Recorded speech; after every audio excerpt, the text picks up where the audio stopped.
Sitakunda eco পার্কে এলাকায় গলা কাটা অবস্থায় উদ্ধার হওয়া শিশুটি উদ্ধারের পর মারা গেছে।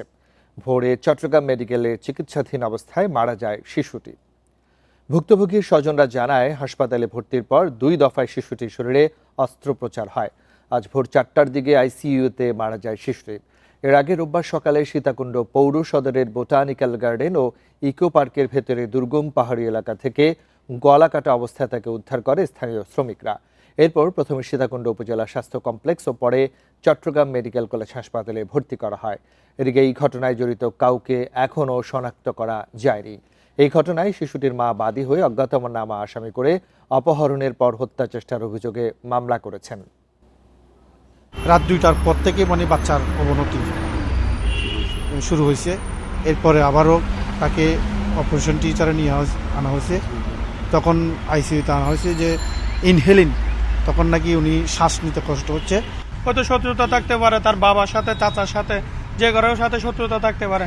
তাই বলে এরকম ছোট্ট একটা ফুলের মতো শিশুকে দিনে দুপুরে জবাই করে দেওয়া। আমরা প্রশাসনের দৃষ্টি আকর্ষণ করতেছি যাতে এই ঘটনাটা অতি দ্রুত ভালো একটা তদন্ত করে আসামিকে গ্রেপ্তার করা হোক। এ নিয়ে আরো জানাতে চট্টগ্রাম থেকে যুক্ত হচ্ছেন সহকর্মী অনুপম শীল।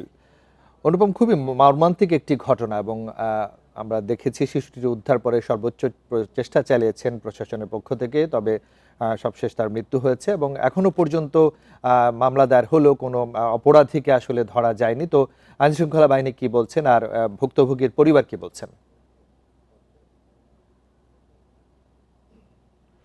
ভুক্তভোগীর পরিবারের সাথে আমরা মূলত চট্টগ্রামের মেডিকেল কলেজ হাসপাতাল এবং 5 থানায় 2 জায়গায় আমাদের দেখা হয়েছিল, আমরা কথা বলেছিলাম। তারা যেটি জানিয়েছেন যে মূলত কেন এই ঘটনা ঘটলো, কারা করলো, সেটি তারা এখনো পর্যন্ত বুঝতে পারছেন না। মূলত শিশুটির বাড়ি কুমিরায়, কিন্তু তাকে কোনো না কোনোভাবে ফুসলিয়ে যে জায়গাটির কথা বলা হচ্ছে অর্থাৎ ইকো পার্ক এলাকা, সেখানে নিয়ে যাওয়া হয়েছে এবং ধারণা করা হচ্ছে যে নিশ্চয়ই তার সাথে পরিচিত কেউ ছিল। আমরা এখন চট্টগ্রাম মেডিকেল কলেজ হাসপাতালে আছি এবং আমার পেছনে যে জরুরি বিভাগ, এই জরুরি বিভাগের লাশ ঘরেই মূলত শিশুটির মরদেহ রাখা আছে। শিশুটির পরিবারের লোকজন এখন 5 থানায় গিয়েছেন। তার যে আইনানুগ যে ব্যবস্থাপনা অর্থাৎ পোস্টমর্টেম সহ অন্যান্য যে ব্যবস্থাপনা, সেই ব্যবস্থাপনা পুলিশের কিছু কার্যক্রম আছে, সেই কার্যক্রমটি শেষ করার জন্য।